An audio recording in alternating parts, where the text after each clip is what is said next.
Having taken her father's throne, Sarah Calhoun has fallen out with one of her best allies, and her brother Nathaniel heads into Imperial Philadelphia with a reckless plan. Her uncle Thomas, armed with new powers and new allies, aims to remove Sarah from her throne and from the world of the living. To survive, and to gain the strength she needs to fight an impossible war, Sarah must unite the Mound Builder Kings to enact an ancient rite that will propel her beyond mortality. Servant Daughter by D.J. Butler is the newest entry in the Dragon Award-winning Witchy War series from Baen Books at baenbooks.com.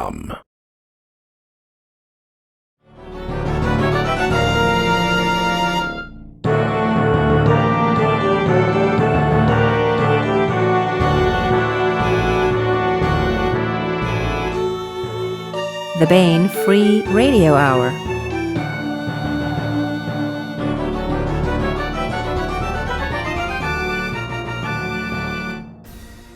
On the podcast, torsion and angular momentum get into a screwed-up relationship, but funnel all their love into only child polynomial dodecahedron. November black top hats bloom with rabbits, plus we continue with the complete audiobook serialization of David Weber's Uncompromising Honor. All right now.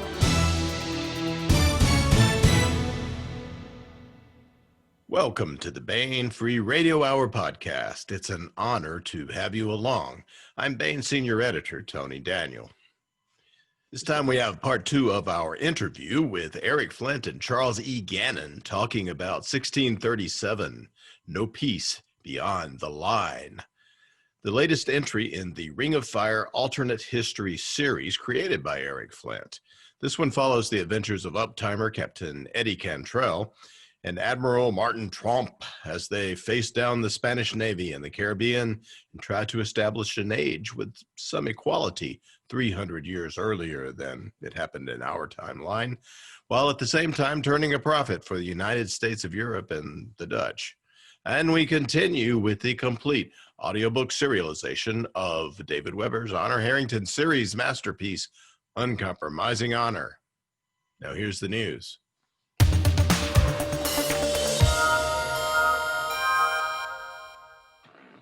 Hey, the November Baen eBooks Leap into Liaden sale continues.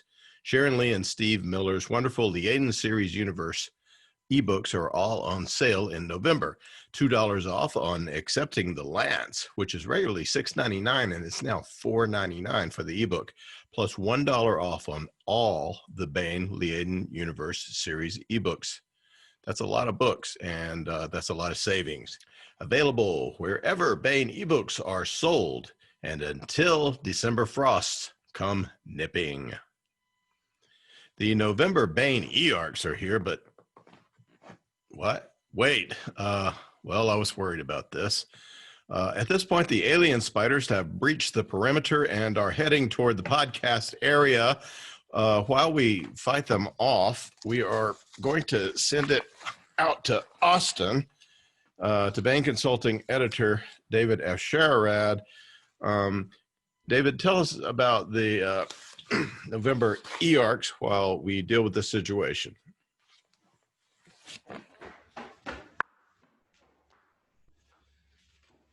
Ooh, hey everybody, David F. Sherrod here. I was in the back room of my soundproof bunker here somewhere deep in the heart of Texas, and I got a text message from Tony.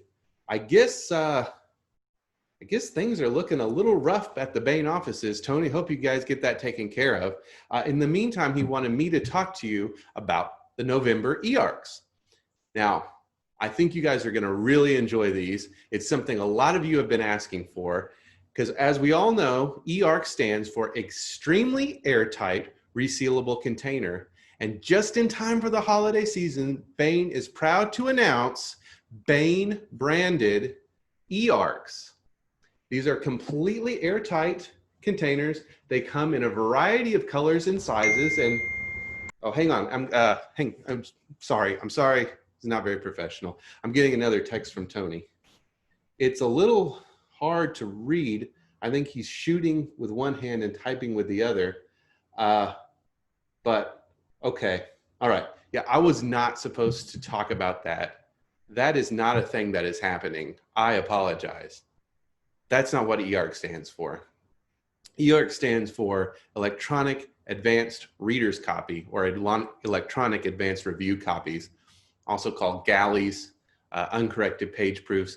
These are the books, not in their final form, that we send out to reviewers so they have time to review them for various publications. And Baen makes those available in electronic format to you. They're available now on Baen.com. And this is what we've got for November, some really exciting stuff. First up, we have Gunrunner by Larry Correia and John D. Brown. Once, Jackson Rooke was a war hero, but that was a long time ago on a world very far away. Now Rooke is a criminal, a smuggler on board multi-purpose supply vehicle Tar Heel. His mission, steal a top-of-the-line mech and deliver it to the far-flung planet Swindle, a world so hostile to everything decent that even the air will kill you. But for all Rooke's mercenary ways, there is a sense of rough justice within him. He is no pirate. He does not bow to tyrants. It seems that deep within the smuggler, the heart of a warrior still beats. And when that warrior reawakens, the galaxy will tremble. Next up is Tiger Bright by T.C. McCarthy. San Kayar is a novitiate within a secretive holy order tasked by Fleet to infiltrate the home world of mankind's most dangerous enemy, the Saman. If caught, her mission will bring war to Earth long before humanity is ready to confront this implacable enemy. To make matters worse, a competing faction within Fleet learns of the clandestine assignment and sends San's brother to destroy her. Now San must confront the constant threat of alien annihilation. She must deal with heart-rending human treachery and intrigue.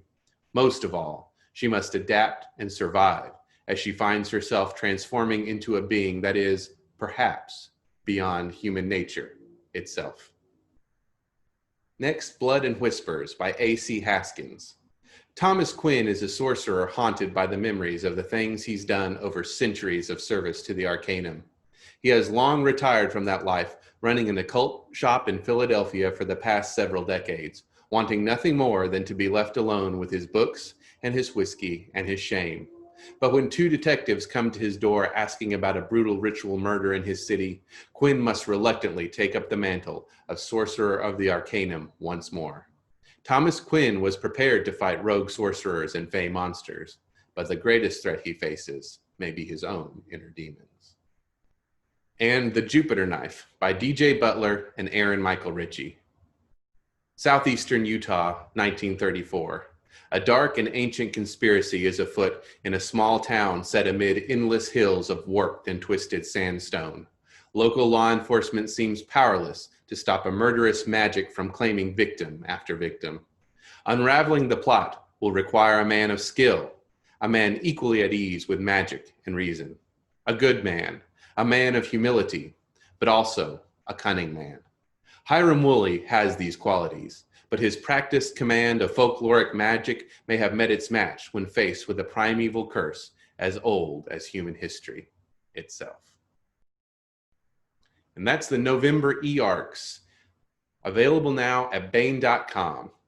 I don't really know how long. Oh, hang on. One more text message. Oh, okay, cool. All right, so it turns out it was a big misunderstanding. Those alien spiders or insects or whatever they were just big Baen Books fans. So Tony set them up with some swag and sent them on their way, and he's ready to take back over the podcast. Tony, back to you. Okay, we have contained the alien incursion for the moment. Woo, yes. So yay. And check out Baen E-Arcs and help us fight alien domination.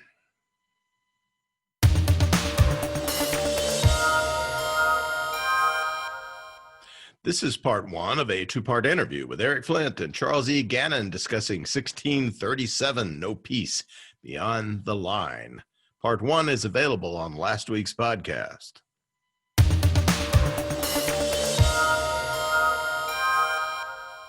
want to welcome Eric Flint and Charles E. Gannon to the podcast. Hello, Eric and Chuck. Back. Hello, how you doing? Eric Flint is a modern master of alternate history fiction and lots of other things. With 3 million books in print, he's the author, created probably more like 4 now, 5, of the multiple New York Times bestselling Ring of Fire series, starting with the first novel, 1632, and building up to the one we're going to talk about today. With David Drake, he has written 6 popular novels in the Belisarius alternate Roman history series, and with David Weber, collaborated on the Crown of Slaves sub-series and the Honor Harrington big gigantic series, and just enormous amount of other books. It would take us all day to list. Lots and lots of stuff. Eric was for many years also a labor union activist who lives near Chicago, Illinois, but in the meaningless state of Indiana, where his vote doesn't count. Charles E. Gannon. Chuck is the author of the Compton Crook. Is the author of the Compton Crook award-winning Nebula-nominated Kane Riordan series, starting with first entry, Fire with Fire. Now we are up to, I think it's book 5, Mark of Cain. He is the co-author with Eric Flint of 1636, The Papal Stakes, 1636, Commander Cantrell in the West Indies. There's another. Vatican Sanctions. The Vatican Sanctions, yeah. Steve White, co-author of the Starfire series entries that he's done, and he is the author of multiple short stories, some really great short stories and novellas as well, and a bunch of other stuff. He is a member of Sigma, the SF think tank, and has advised various intelligence and defense agencies since the start of the millennium. A former professor, Chuck now lives in Annapolis, Maryland, with his wife and children.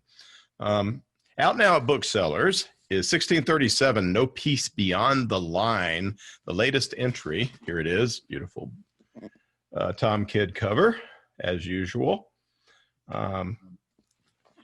The latest entry in the Ring of Fire series and the sequel. This is the follow-up book to 1636, Commander Cantrell in the West Indies. So let's talk about that.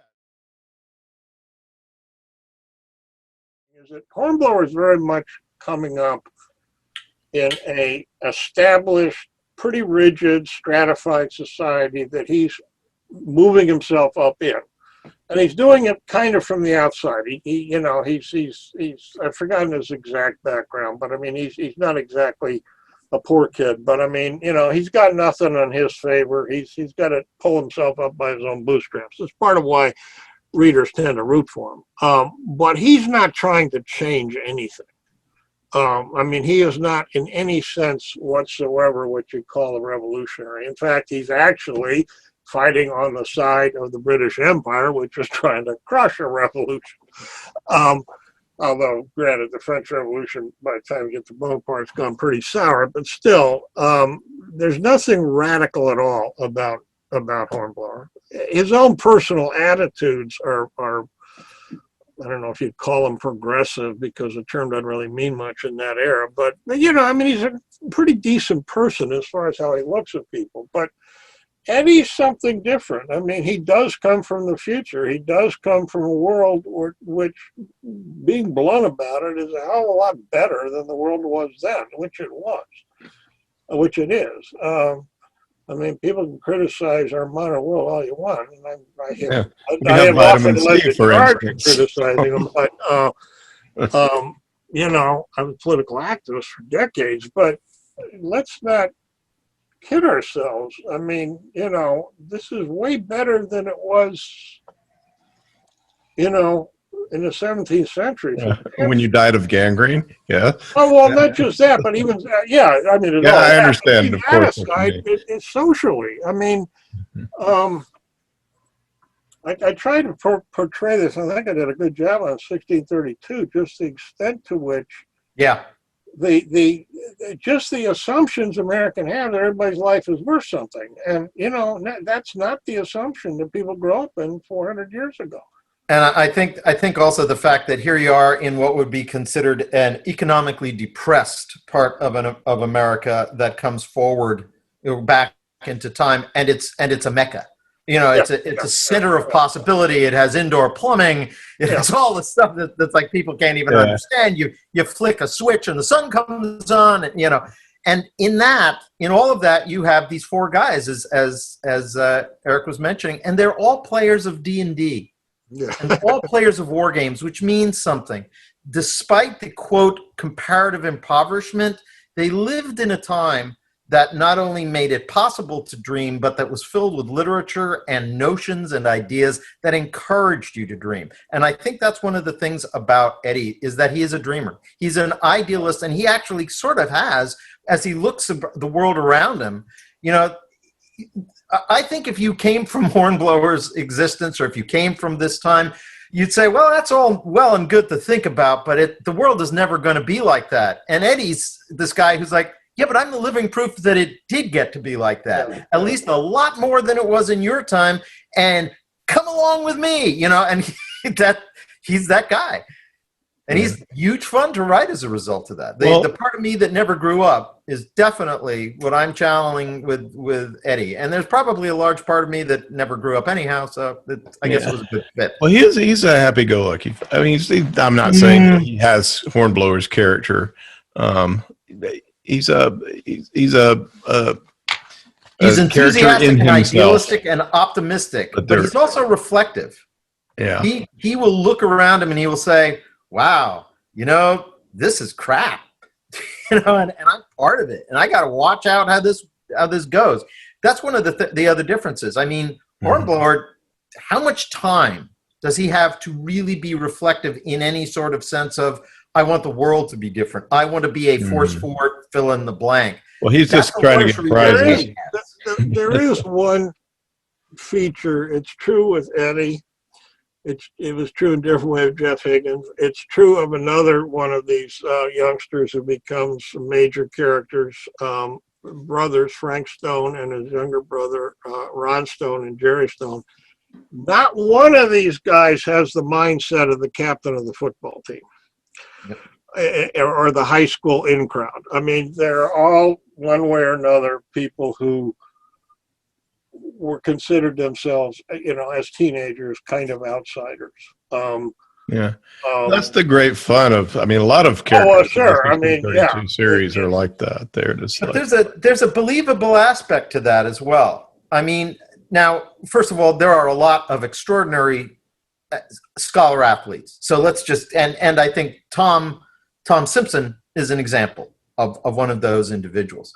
But the thing that the real turnaround is, so if you're not part of the you know, the letter wearing varsity group, if you will, how are you making your mark? What are you trying to do? You probably are trying to do better in classes. You're probably hoping to go to college. And guess what? When you come back to 1632, what is the more rare skill? You've got lots of people who are even more aggressive, far more aggressive. Probably most people in some level are ready to be far more aggressive than what sports will teach you to do, because it's their lives on the line. And this is the middle of the 30 bloody years war. What's unusual is the ones who've said, oh yeah, I read about that. Oh yeah, I could bone up on you know, Archimedean screws and the stuff. It's like, there goes the nerd. Except for the nerds are the ones who actually are they're the pearls of great price. Absolutely. And I think we should be the pearls of great price today too, but in our regular lives, but people don't always see it that way. So what is talk about the technology and the warfare, because that's a big part of the book, and it's the fun stuff. You know, Eric was alluding to all the great nautological stuff. Talk a little bit about the way battles are fought and the way that the new technology that's been introduced affects that. Well, the thing, I'll let Chuck's going to do most of the talking on this, because he was the one who did most of the work on it. And I was really more kind of on the sideline cheering them on and advising where possible. But what I found most striking about it, and this goes all the way back actually to the work I was doing with David Weber in 1633, is you can combine, but it's even more striking. It was in Commander Cantrell too. You've got these incredibly powerful and incredibly accurate guns perched on top of ships that are nowhere near as advanced, and with guidance mechanisms that are nowhere near as advanced. And then you've got to figure out how to adjust, mesh 20th century and 17th century naval tactics to make this work. And that's what was really fascinating about especially in this book, more I think than in Cantrell, is the extent to which what made the huge difference was actually, there's a way in which the guns are kind of, okay, fine, they're what do the final deed, but it's everything else that's what matters. It's having a balloon up there so you can see farther than other people do. It's having radios and communication so you can stay in touch with each other, as you know, where other people can't. And it's having the I don't know what to call it, but it's a point that, you know, just organizing yourself to have a tactical board where you're actually keeping track of where things are going. This was not in 1633, and David Weber wrote this passage, and I really liked it, was he was describing the Dutch tactics at the Battle of Dunkirk, and it was basically what it was, which was just, let's pile on. It was just kind of, you know. It's a scrum with sails. Scrum. I mean, it really was. There was no line tactics. There was not even 18th century tactics. It was just, there they are. Let's go get them, guys. And because the Dutch were very good sailors and very aggressive. I mean, nowadays we don't think of Dutch people as being really aggressive, but in those days they were. And this is a very different kind of warfare. It's much more cerebral, cold-blooded, if you want to call it that. And I think we did a good job. And again, I'll give Chuck the credit for this in depicting that in Cantrell. I mean, in Cantrell, but also I think particularly in No Peace Beyond the Line, because we have some big battle scenes there. And I will stop there, so I'm going to let Chuck talk more about it. But that's what I thought was what we were trying to get across, was that there's no magic wands here. You have to actually figure out how to make this stuff work together. And it's one of the things is you got these incredibly accurate guns, but if you can't get it to work where you fire the trigger on the right time, the gun's accuracy is not going to matter because the ship is in the wrong angle and it's going to go off somewhere. So between roll, pitch, and yaw, you know, even a glass smooth sea, which is almost a contradiction in terms when you're talking about an ocean, means that you are timing the swells. And if you're dealing with wind, you know, here's the other thing: you're on wind power, which means that the same thing that's actually moving you, now you have the problem that it's not just moving you forward, it's pushing you around a bit. So you're adding all these things in, and this was a scene that was set up all the way back in Commander Cantrell, because this was where we were headed, that they're testing the guns, and the guns are great. But the problem is you can't even get the fuse to burn fast enough. Mm-hmm. Even a percussion cap is not going to discharge the gun quickly enough for you to be, and you're guessing where the roll is going to be. It is not a matter of do it now. It's like if anybody out there is familiar with skeet or anything, if you're throwing a football, you never throw where the person is. You are essentially looking at the vector, the speed, and you're anticipating flight time to get it there. Now, what happens in this book, and it is a book and a half and coming and damn close to 300,000 words. Yeah. If you want to take Commander Cantrell and then how long, well, that one itself. But what I'm saying is that from very early on in Commander Cantrell, and I wanted to do it early because I wanted it not to be one of those, we've solved it right away sort of solutions.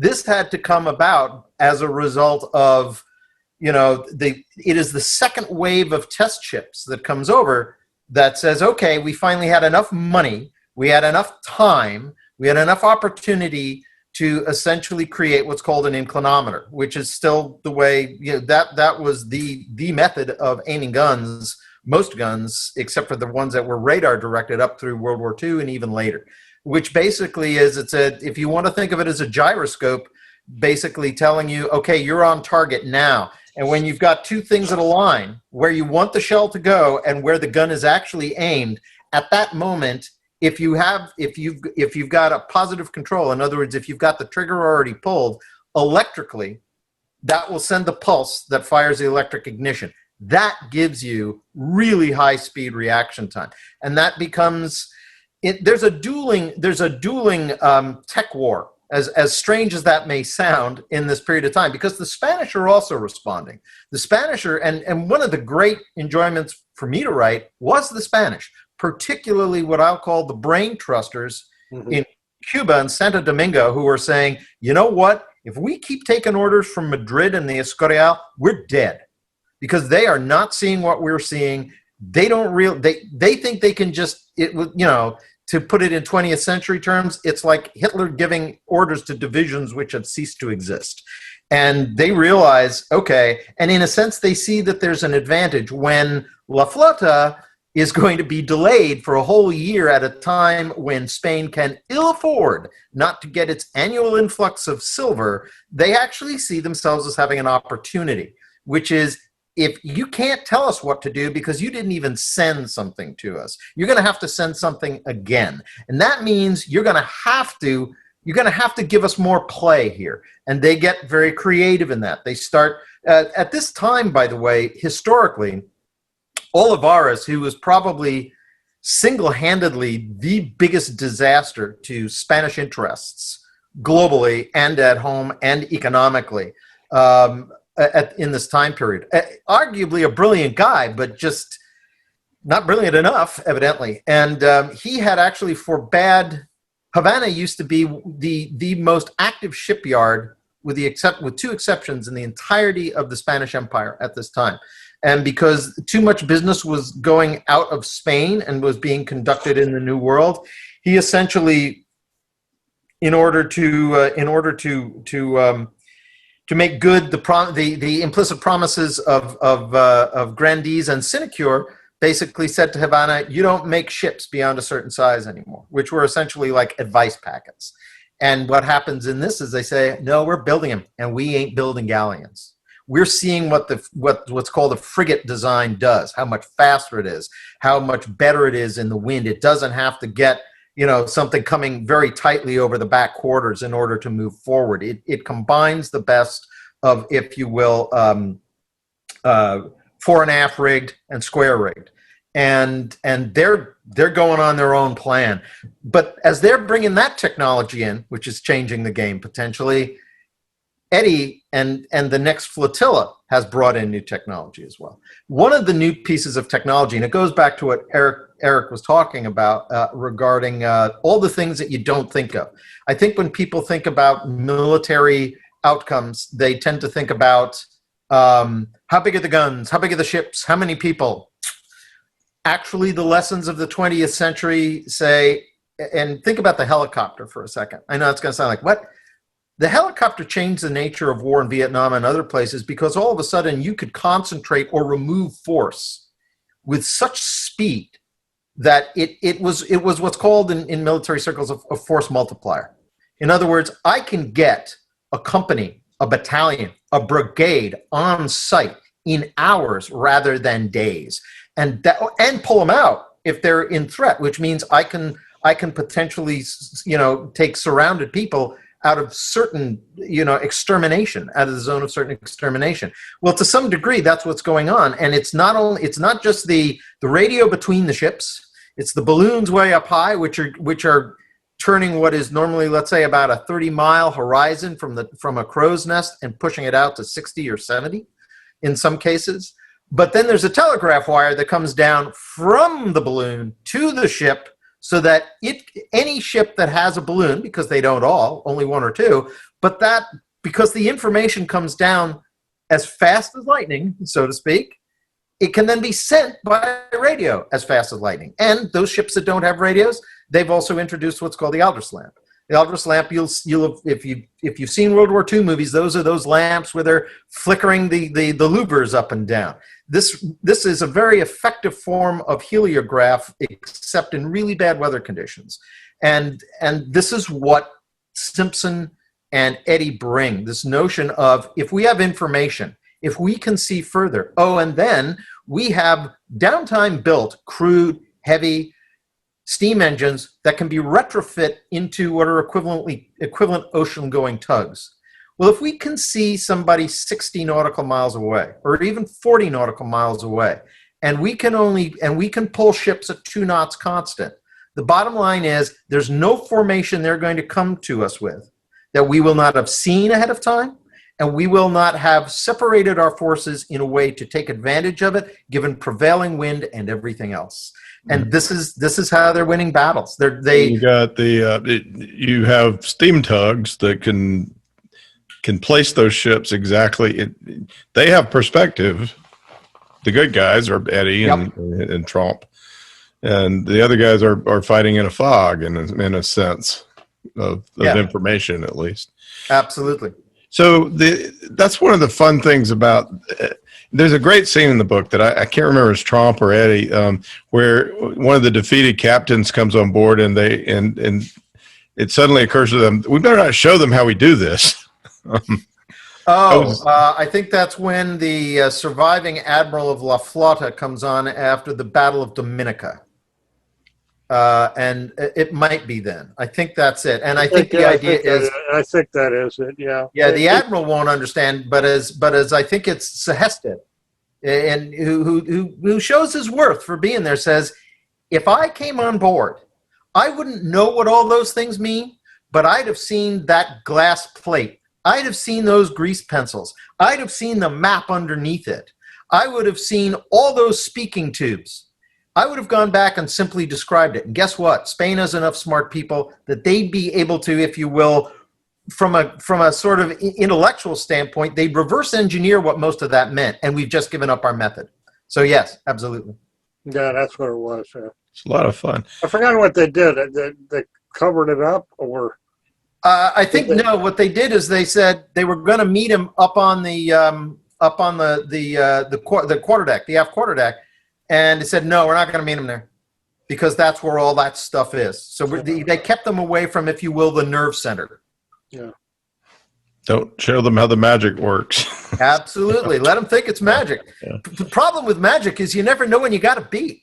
You know, make it a mystery.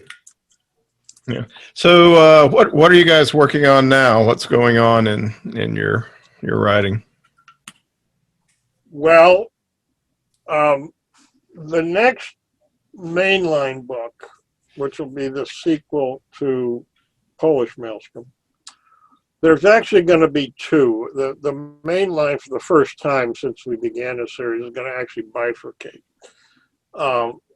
And the reason is because one of the things that's always defined the mainline books is 4 main characters who are in all of them, and that's Mike Stearns, Rebecca Bravenel, Gretchen Richter, and Jeff Higgins. But because of what Chuck and I are going to be doing, there's no real place for Gretchen and Jeff.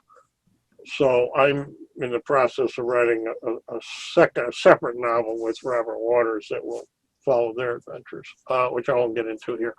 What Chuck and I are going to be doing is, as people will see when they read No Peace Beyond the Line, it ends a certain way. And that certain way, there's a reason we couldn't do the next mainline book till we'd written this, because it sets up part of it.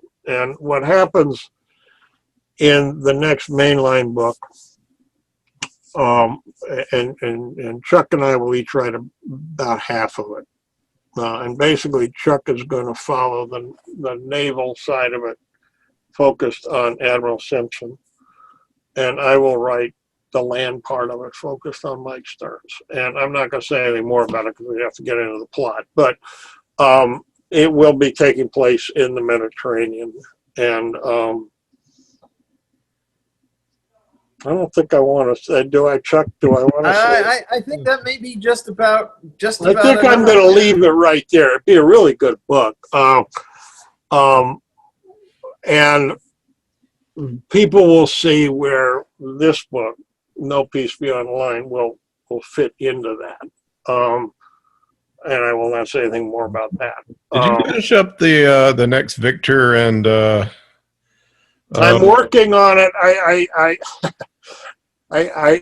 Yeah, I've got quite a bit of it written. I had to suspend it though because Bain moved up the publication date of the next 1632 book, The Peacock Throne. I thought it was going to be coming out later, but instead it's coming out in May, which means I've got to finish it. So we've got it close to finish. But Griff and I, I'm writing with Griff Barber. Griff and I, right. That's the India book. That's the sequel to Mission to Mughals, and it's really good. I'm glad you can tell me the date that's going to get turned in, because I got to figure out whether I can use that copy editor. I think I can, if you're not going to have it done. Well, I had told Jim I'd have it ready by. In fact, I just got an email from him. He's probably wondering I was supposed to have it done by now. It's not going to happen. I'm going to need another couple of weeks. I had to work out with Griff exactly how he wanted to end it, because he had not finished it. He did most of the first draft, but hadn't finished it. And looking at it, I realized that where we'd originally thought of ending it isn't going to work right dramatically. So we actually need to close it off now. Yeah. Well, yeah, you should work on that next. Yeah. Anyway, I mean, the point is, this is coming coming out in May, whereas Bain wants to put out the Honorverse book in October. So there's a 5 month difference, and I'm going to do this one first, and then I've actually got to write my short story for Granville Gazette 9, because that's coming out in July, and that's the only thing that's left on there. But that won't take long. It's just a short story, and then I will go back to work on the Honorverse book. But we're well into it. I mean, it's not like we're just starting. I'd say it's hard to know working with David. Exactly how long it's going to be. Working with David is a lot like working with Chuck. Your estimates of how long a book is going to be keep expanding. Chuck has gotten more economical over the years. Yes, he has. He's turned into a damn fine David Weber, quick too, storyteller, if you ask me. Neither one of them is what you would call a terse. Let's put it this way, okay? The longest book I've ever written solo was The Ottoman Onslaught, which came in at 195,000 words, okay? I'm not sure Chuck and I have ever written a book that short. I think Commander Cantrell is right about there, like 3,000 words less than that. All right. Yeah. I know that Table Stakes was way over 200,000. Well, these are this book is over. So was this.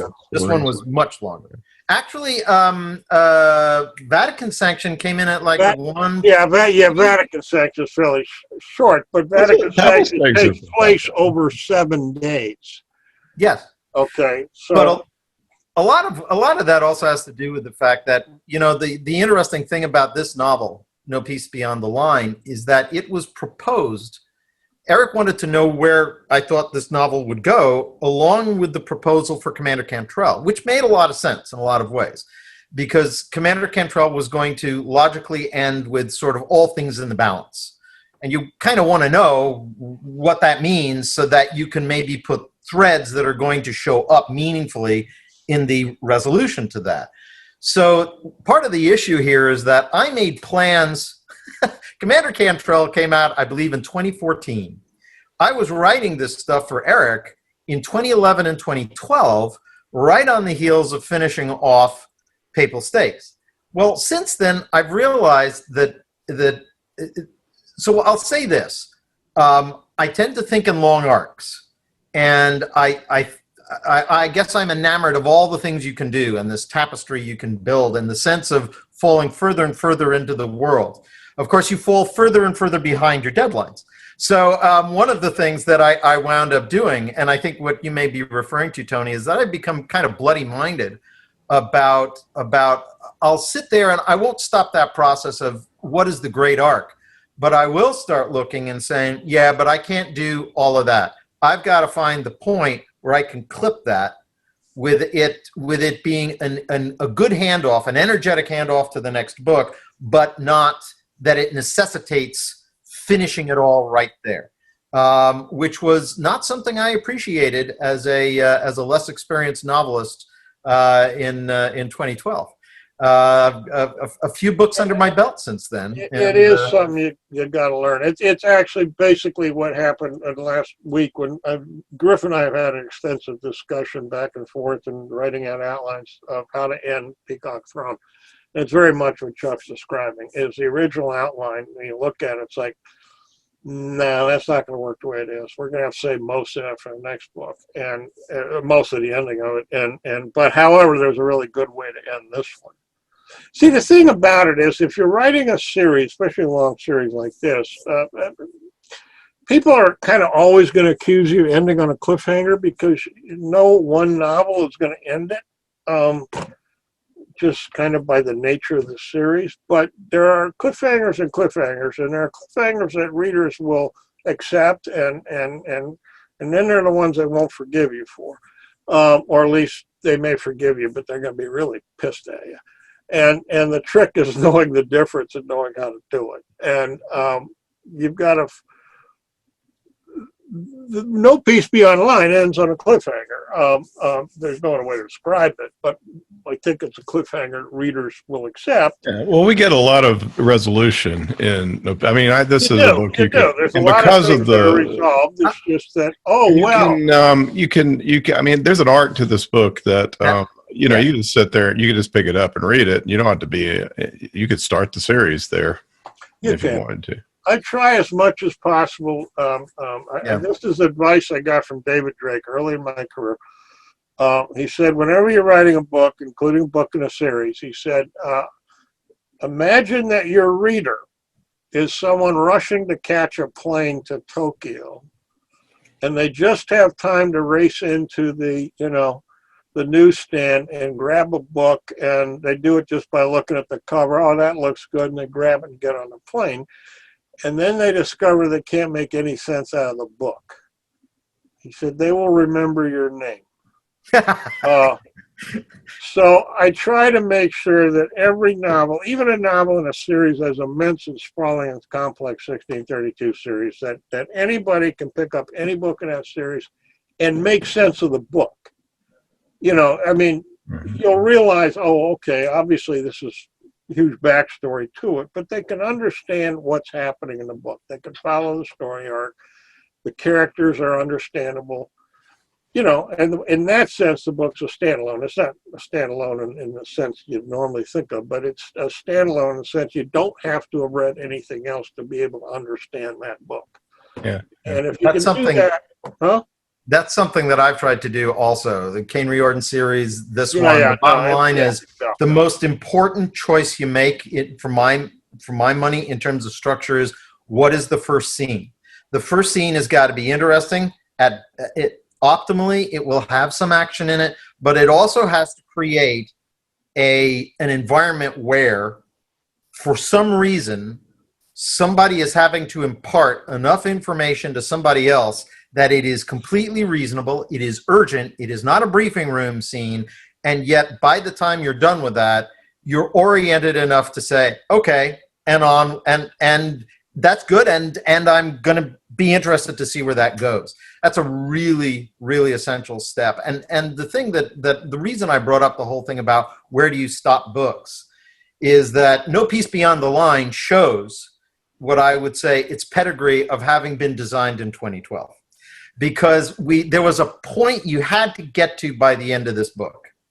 And there were things that had to be done by certain characters in this book that could not be kicked further down the road. There were things that could have been in there that originally I had thought might be there.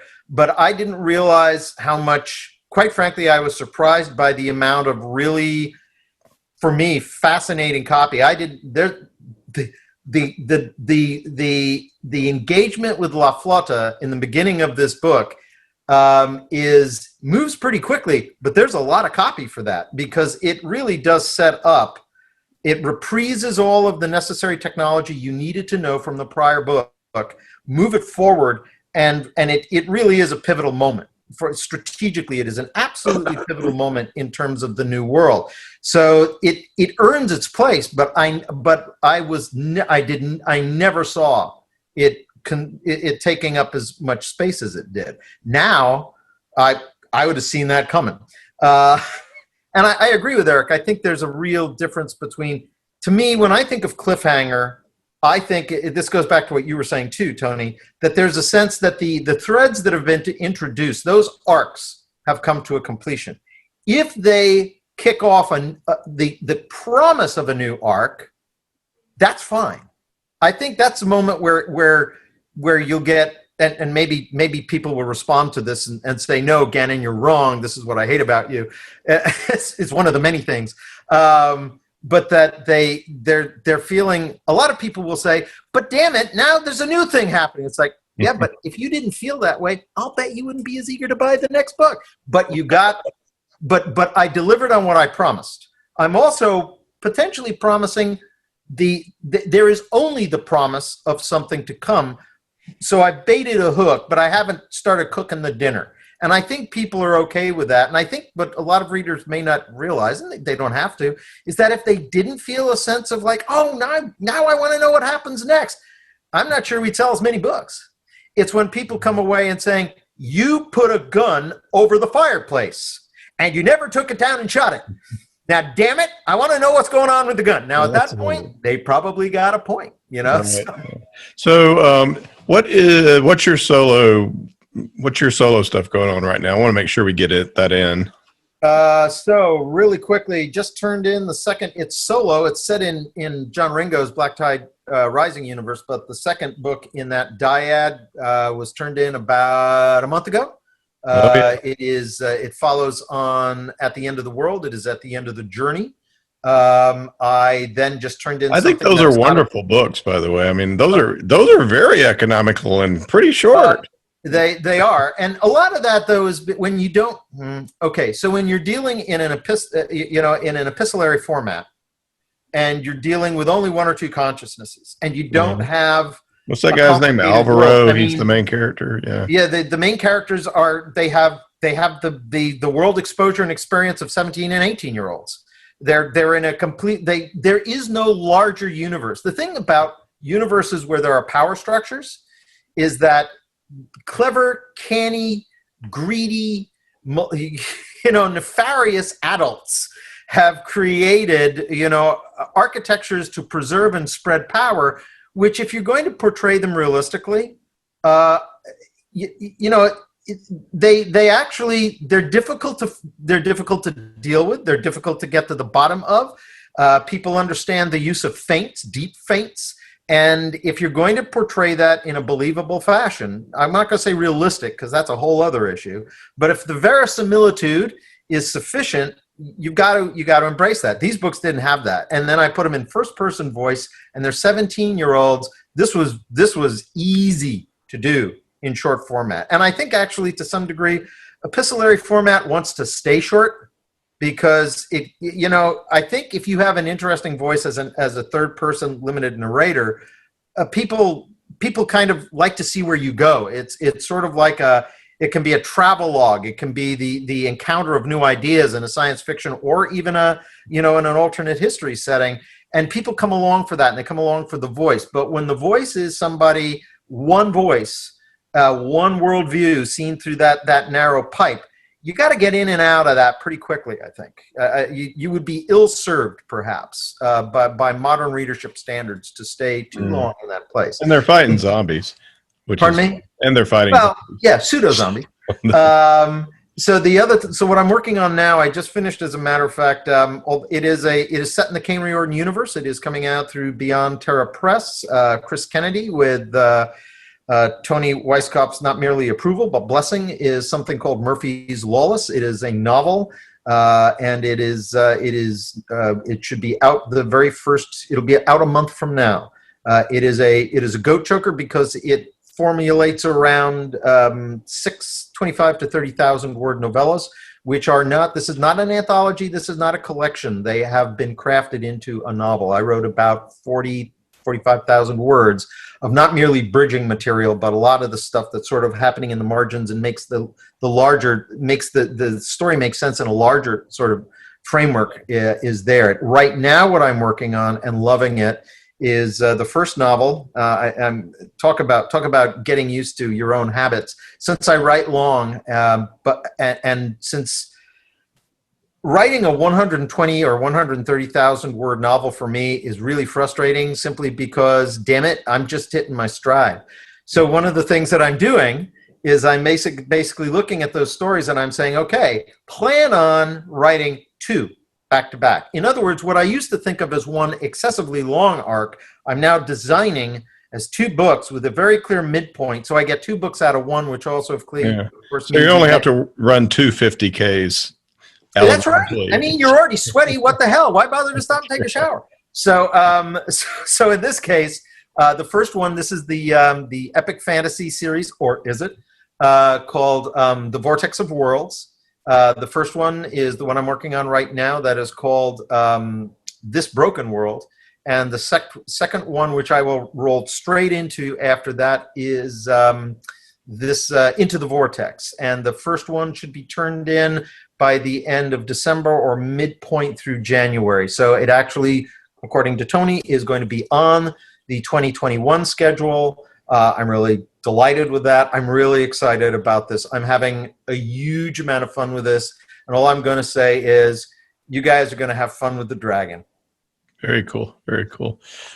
Well, out now at booksellers everywhere. Oh, wait, and one other thing. One other thing. You got more. Then in addition to the fact that there's a duel that will go on, do we start on this main line that Eric and I are collaborating first, or do we start on the reverse where he's actually collaborating in the Kane Riordan universe, a novel called Triage?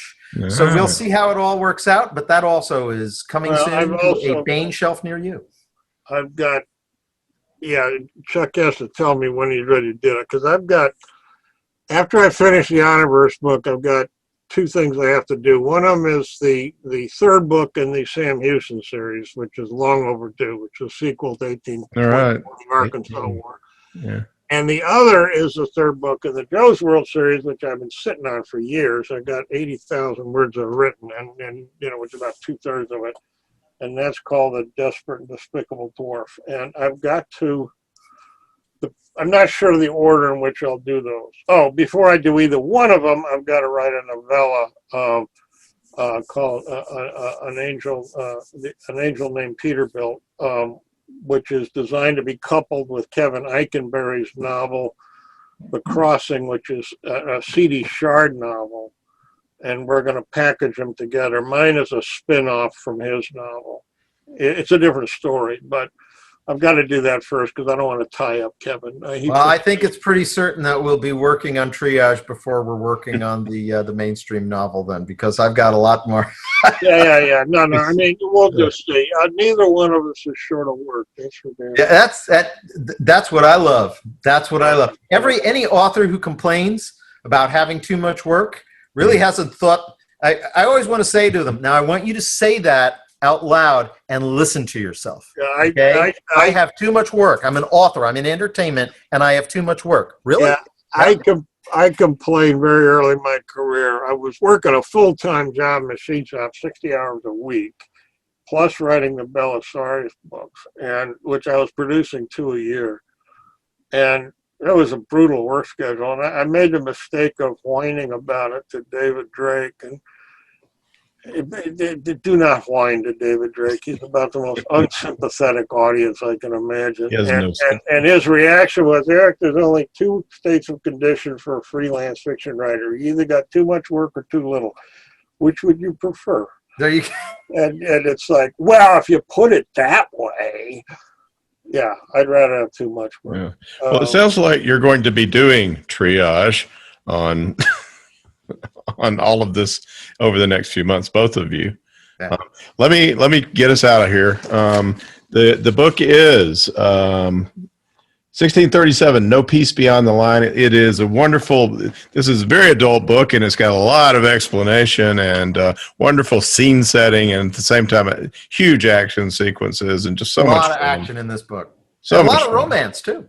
It's a great sea tale, and alternate history as well, or science fiction, or whatever the hell 1632 is. So, Eric Flint and Charles E. Gannon, thank you so much for talking with us about No Peace Beyond the Line. Thanks so much, Tony. Thank you.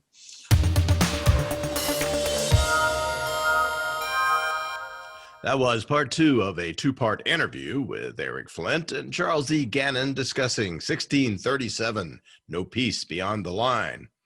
Part 1 is available on last week's podcast.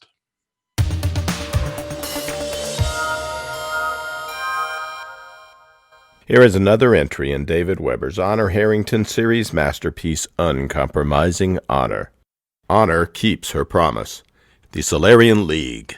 For hundreds of years they have borne the banner of human civilization, but the bureaucratic mandarins who rule today's League are corrupt and looking for scapegoats. They've decided the upstart Star Kingdom of Manticore must be annihilated. Uncompromising courage. Honor Harrington has worn the Star Kingdom's uniform for half a century. Very few know war the way Honor Harrington does. So far, hers has been a voice of caution. But now the Mandarins have committed atrocities such as the galaxy has not known in 1,000 years. They have finally killed too many of the people Honor Harrington loves. Uncompromising vengeance. Now Honor Harrington is coming for the Solarian League, and hell is riding in her wake. And now, David Weber's Uncompromising Honor. SLNS Quebec. Task Force 790, Beowulf System. What the hell was that?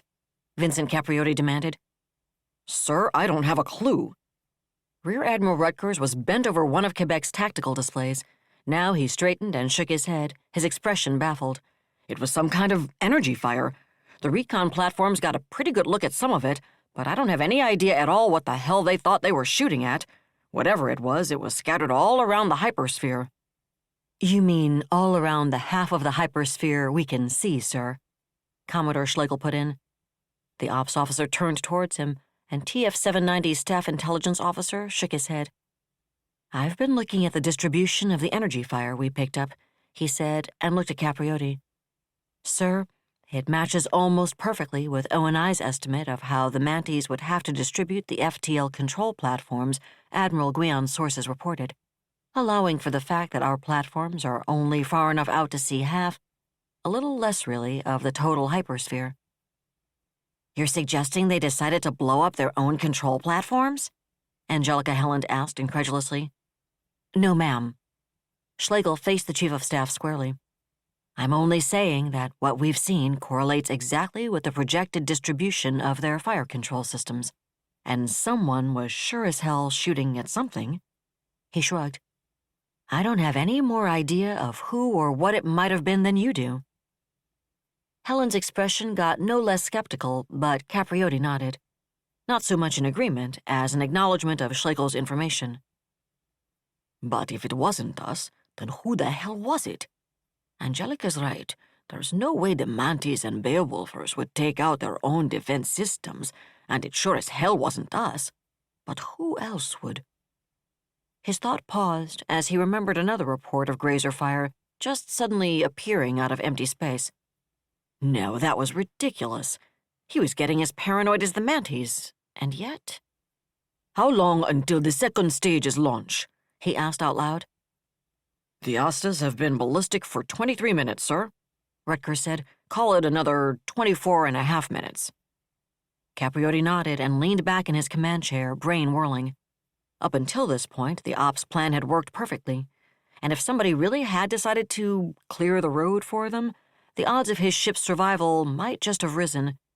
But if there truly was someone with that capability, someone willing to use it against the Manties, then it was possible the entire Solarian League truly was being used as that someone's puppet, just the way Manticore and its allies claimed it was. And if it was... "Move up, Breakaway," he said, looking at the time display. "Reprogram it for execution 5 minutes before the second stage's launch." He bared his teeth. 5 minutes either way won't make a lot of difference to the targets, but given that we don't have any idea what the hell else may be going on around here, I'd just as soon start for home a little earlier.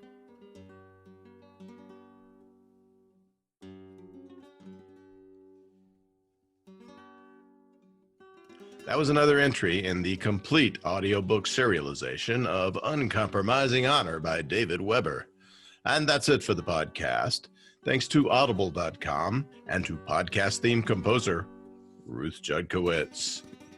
And a sterilized vacuum bottle of delicious quartz wavicles separated from their particles and ready to deliver a sweet taste that will take you back in time. Plus thanks, praise, and gratitude for Eric Flint and Charles E. Gannon, authors of 1637, No Peace Beyond the Line. Please join us next time here at the hammering heart of science fiction and fantasy, and keep reaching for the stars, or should I say, keep reaching for the stars.